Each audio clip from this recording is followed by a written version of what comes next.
రామ్ గోపాల్ వర్మ అని ఒక ఆయన్ని ఇంటర్వ్యూ చేశారు. ఆయన ఎంత అద్భుతమైన వ్యక్తో చూడండి. ఆయన అడిగారు, ఏమండి రామ్ గోపాల్ వర్మ గారు, మీరు దేవుణ్ణి నమ్ముతారా? ఏ దేవుణ్ణైనా నమ్ముతారా? ఆయన అన్నాడు, నేను అసలు దేవుణ్ణి నమ్మనండి.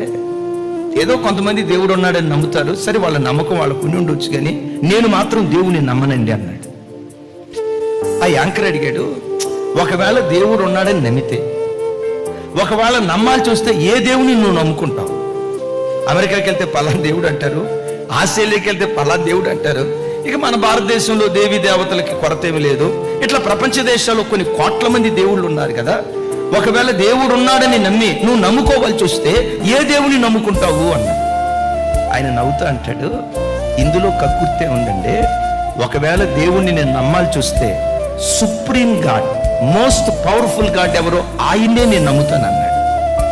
తూతు మంత్రపు దేవుళ్ళని నమ్మను, ఏదో దేవుళ్ళుగా చలామణి అవుతున్న వ్యక్తులను నేను నమ్మను. ఒకవేళ దేవుని నేను నమ్మాల్సి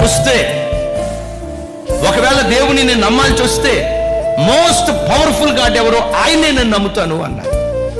సరేనయ్యా, మోస్ట్ పవర్ఫుల్ గాడ్ని నువ్వు నమ్ముతావు, నేను కాదంట్లా. ఇంతకీ ఆ మోస్ట్ పవర్ఫుల్ గాడ్ ఎవరు అన్నారు. ఆయన నవ్వుతా అంటారు, ప్రభు అయిన యేసు క్రీస్తు ఈ సర్వ సృష్టిలో most most most most most powerful God.